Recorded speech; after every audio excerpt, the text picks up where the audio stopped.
I really do want to start by thanking our officials from the ministry, starting with the Director stroke CAM Commissioner of Animal Industry, who have articulated what I think is one of the best policies around supporting private sector that I have seen. Now, as part of the African Union Development Agency, obviously we are rolling out these country agribusiness partnership frameworks all over Africa. And we're doing 15 countries in 2019. We in Malawi a month ago where we launched it there, and Uganda is the second country in which we are doing it. We are working very much on a demand basis with the governments and private sector. So you can see that if countries, Uganda is up there with the countries being done first, it means that there is a great demand for a framework that brings the public and private sector together. Now, where did this come from? And what those of you who are here yesterday will remember that I spoke about a meeting I was invited to in Brussels in 2017, and it was the European Dairy Association, a multi-stakeholder platform that brought together all the key dairy value chain actors in Europe. And the meeting had been called in Brussels by the EDA to discuss their strategy for increasing their exports to Africa. A two-day meeting, all the stakeholders were there. They had government in the room, they had EU officials in the room, they had farmers, they had marketers, they had everybody who was involved in the value chain sitting in the room talking about Africa for 2 days. Now, what surprised me is that apart from myself, there was not a single African in the room. Not one. And there was no single African policymaker or private sector member. I was not invited as an African, although I could not leave behind my Africanness. I was invited as a representative of the private sector in Europe that is doing business in Africa, which is what Growafrica does. We represent the private sector. So that's how I was in this room. And the strategies were very serious about how they intend to double their exports to Africa in 5 years' time. And they had countries which they prioritized. Uganda was one of them. And it struck me that I had no doubt in my mind that they were going to be successful. Why? Because everybody who had any decision to make about the dairy industry was sitting in that room. Anybody who had anything to do with that value chain was sitting in that room. And whenever an issue arose, the individual responsible for that particular issue stood up and addressed it on the spot. The other thing that I took away from that meeting was the champion of the dairy industry in Europe is actually Ireland. A country of less than 5 million people is exporting $5 billion worth of dairy products out of Ireland. This is what they sell outside of Europe. $5 billion. And how did they get there? Again, it's quite simple. Every stakeholder involved in the value chain works together for the same purpose. And so I came back to Johannesburg, where our offices are based, and I began to think, what is the challenge that we have in Africa in transforming agriculture? Because the director talked about the Common Agricultural Advancement Development Program, CADA, which is a pan-African structure, framework for agricultural development on the continent. We have a single framework for all African countries to drive their agricultural transformation. And it's been in place for nearly 15 years. And yet our agriculture continues to stagnate. What is the challenge? When I talk to the private sector, and I think you will hear from them today, they are very keen to invest. There is no shortage of private sector individuals and companies that want to invest in agricultural value chains. as we've heard from government today, and when I hear from governments all over, they too are looking for the private sector. So what ails the discussions between the two? And I just have a couple of points to say about that. The first thing is, although we had really good policies this morning, articulated very well by the director and the PS, and I must say in his absence that I thought that anybody who can articulate government policy for 45 minutes without reading a single note knows what he's talking about. And I think we really need to give him a round of applause. That really was, I've never seen that. Most senior people in government will have a prepared speech that somebody else has written, and he not only did he give that speech, but he also took questions, which I thought was really, really impressive. But however good your policies are, judging by the questions that were asked, they cannot address every single issue that the private sector faces. There is no country, whether it's mature or emerging, that can address every single issue. That's the first thing.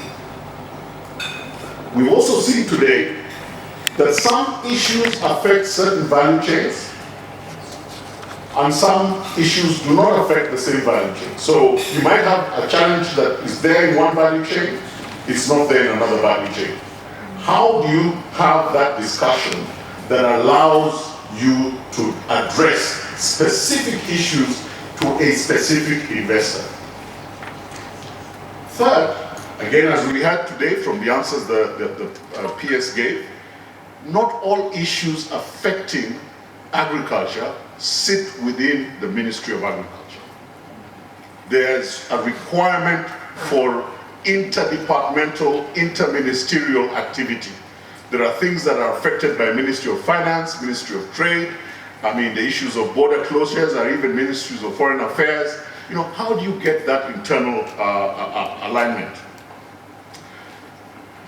Taking all these things into account, let me just finish my remarks by talking about the Country Agribusiness Partnership Framework, because that is precisely what the Country Agribusiness Partnership Framework tries to do.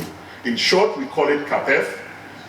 It was developed out of many experiences. I myself spent 20 years in the Coca-Cola company, working across Africa, trying to build the Coca-Cola business by acquiring other businesses on the continent. And so I knew how difficult it was to try to grow your business in many African countries when you're in the private sector. I really understand the pain. And to see the Uganda government being so approachable to the private sector is really a joy to me, because trust me, in the days that we were doing it, it was always closed doors and missed appointments and so on. So again, I really do want to recognize this work, that you can have senior officials spend the whole day listening to the challenges of the private sector. So I have that experience. And I realize that private sector investment is affected by many issues, like some of the ones we've talked today. But one of the most important is, how do you engage government and make sure that you can hold each other mutually accountable? So the private sector investor says, I want to invest in this value chain, maybe poultry, it may be pig, it may be beef or dairy, but I need government to do the following for me. It could be the provision of land, it could be the provision of roads, electricity, and I'm not saying this specifically about Uganda, this could be any country. But how does the private sector know that if I invest my $10 million, that the government will maintain its commitment? How does the government get comfort that if they meet their obligation, that the private sector will actually invest as they say that they do? These are some of the challenges that the Country Agribusiness Partnership Framework tries to do. It starts off with what we call a CAPEF Secretariat. Now, the CAPEF Secretariat is the starting point for this engagement. And we do not advise local stakeholders or governments where to house the CAPEF Secretariat.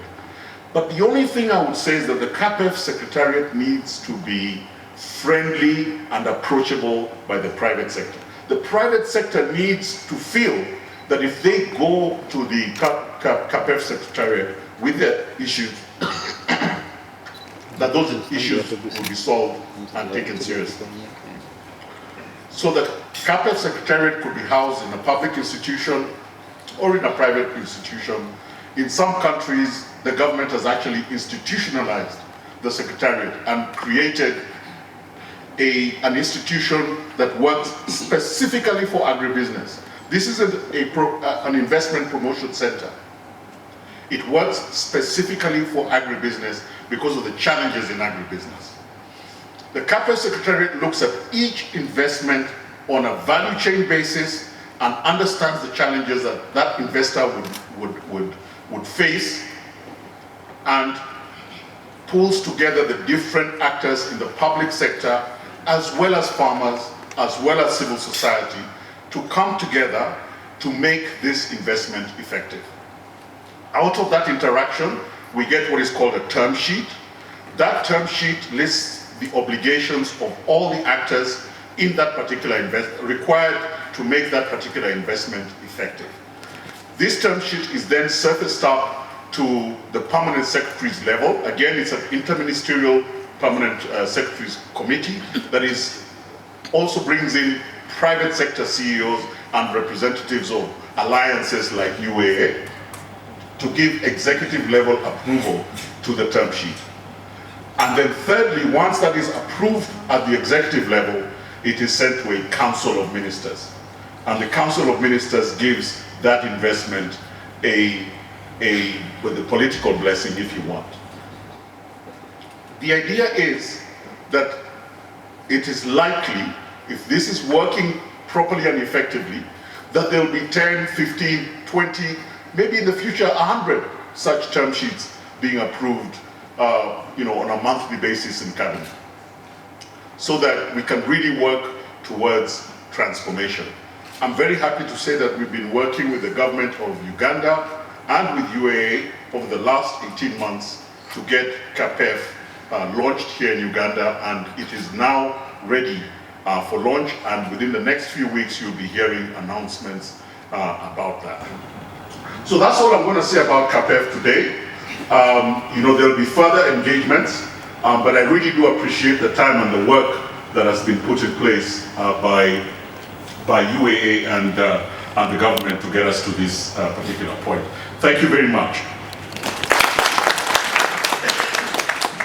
So now I'll remove my hat as the representative of NEPAD and the African Union Development Agency, talking about CAPEF, and move to the next section of our agenda today, which is to hear from the private sector themselves.